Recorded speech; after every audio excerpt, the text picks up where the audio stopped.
Hello everybody, it's very early in the morning, 28th day of April 2025. The kids are going back to school.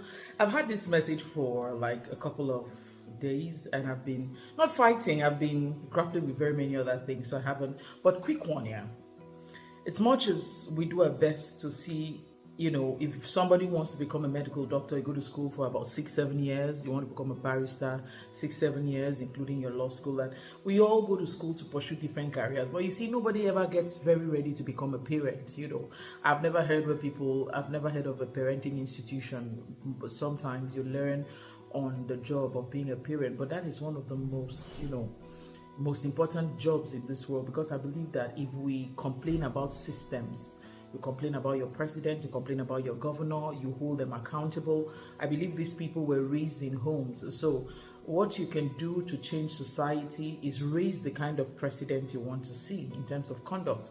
Raise the kind of governor you want to see from your house. Your children are potential presidents, first ladies, governors, captains of industry. So raise them from the house.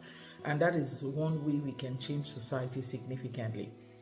On that note, the message I wanted to pass that I've been grappling with is this.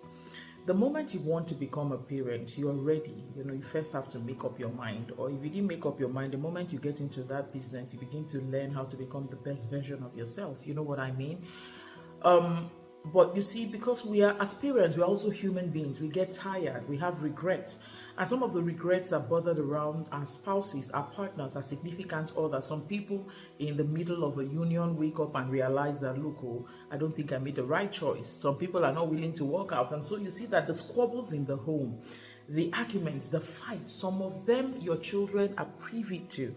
Not because they bargained. Your children didn't choose your spouse for you. So why do you laden them with your regrets? Some mothers, we are very emotional, cry to their children. Some fathers vent their regrets on their children. That I shouldn't have married a woman like your mother. Some people say, useless woman.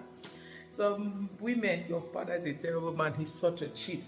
And so you expose the junk and the trash and your regrets of your significant other, your partner, on your children. Your children are listening, your children are watching, your children are seeing. As children, they will be emotional with you. Sometimes they will cry with you. Sometimes they will even parent you. Mommy, sorry, daddy, it's okay, take it easy. The children become your parent. They try to manage the situation in that time. But you see what? Those moments seem beautiful. You have a son who's holding you to tell you sorry. You have a daughter who is sorry. But you know what? There's something going on. A subliminal programming, or a subliminal configuration, a subliminal stimuli, where you see that you have a stimuli beyond the threshold of the conscious, now in the subconscious. And as these children grow, you know what that stimuli or those deposits or those messages do? They affect, or they also impact on the behavior, they influence the behavior of a person. So while you think it is inconsequential at that stage, while you think you're just being human, your children will grow up. That's why you see a boy who is privy or who sees where his father always raises his hand on his mother.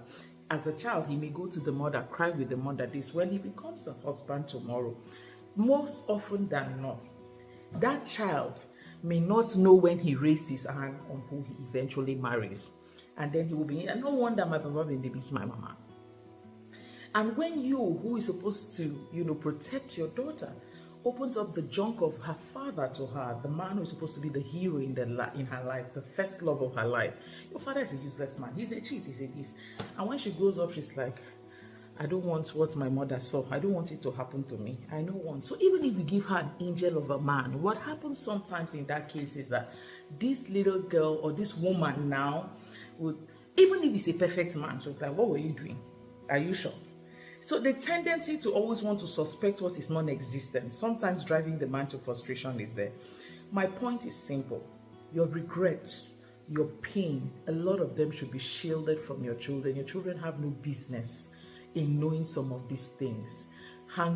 Your children have no business with these exposures. They didn't choose your spouse for you. They didn't put you in the marriage. Be a little kind in their development. Avoid negative subliminal configurations. Because eventually it will affect them. So as you sit down, it is time for you to address these issues. Sometimes I understand that you go through pain, you go through a lot of things, but I think that we should check it. Have yourself a fantastic day. And on this first day of